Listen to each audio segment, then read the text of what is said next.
iDaloia. Around the world there always a new story breaking. News stations will send out journalists to break that story. When the story is made, it is then sent to the producers, which make them newsworthy. If the story is newsworthy, producers will edit the film and the story will be sent on to air.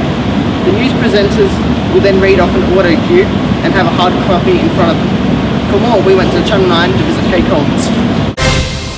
Hello, we've got Kate Collins here for our media interview for Media Studies. Hi Kate. Hello. Just a few questions we'd like to ask you today. How much preparation does it take to prepare for a news broadcast? Well, I think you'd be surprised by how much actually goes into a news broadcast. I mean, as a journalist out reporting on the road, you could literally be out on a story, researching, doing interviews, talking to people for background research, maybe on the internet researching for most of the day. So a good part of eight hours you could be actually working on the story and getting it ready, writing it, getting it edited, ready for air. So it's quite a lot of preparation when you consider that a news story only runs for about 1:15. So quite a bit. Yeah. How do you find out about breaking news? Well, we have a number of different ways that we find out about news.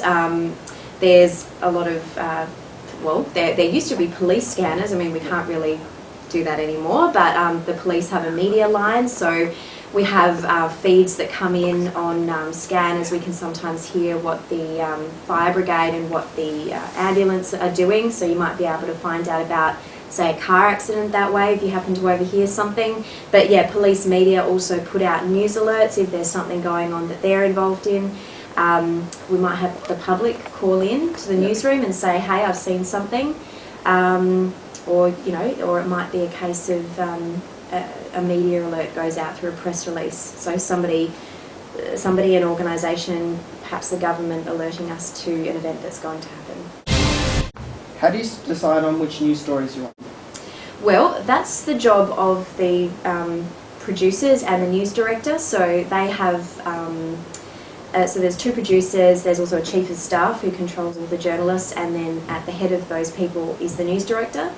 And they're a group that make the decisions on what goes into a news bulletin in the day. So they will look at what's happening locally and what they think is newsworthy, and they'll look at what's happening around the nation, and then they'll also have a look at what's happening overseas and what's in different media outlets, what's around in that day.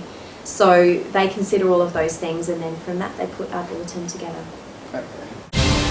What happens when there is a technical difficulty during a live broadcast?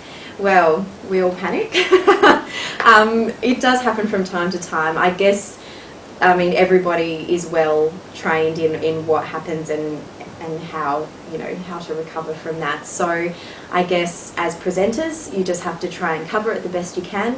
Say, for example, you're reading an auto cue and it drops out. I guess you have to go to your scripts, which we always have in front of us. We have a hard copy. And just pretend like nothing's happened. So don't panic, don't react, you just look straight down and continue reading from there. So if the station happens to drop out, if the signal drops out, we just continue on and it'll pick up, I guess, when it comes back to air, and there'll be people upstairs who are panicking and trying to fix that. So, cool. Yeah. On average, how many people do you send out to a news story? There'll generally be two people. That will be the journalist and the cameraman. If it's say a bigger, more detailed story or maybe a feature piece, you might also send out a sound recordist, but normally it's just the journalist and the cameraman, and they go out and they collect and shoot an interview, and they can do it just with two people. Cool. Does Channel 9 have any political view? No.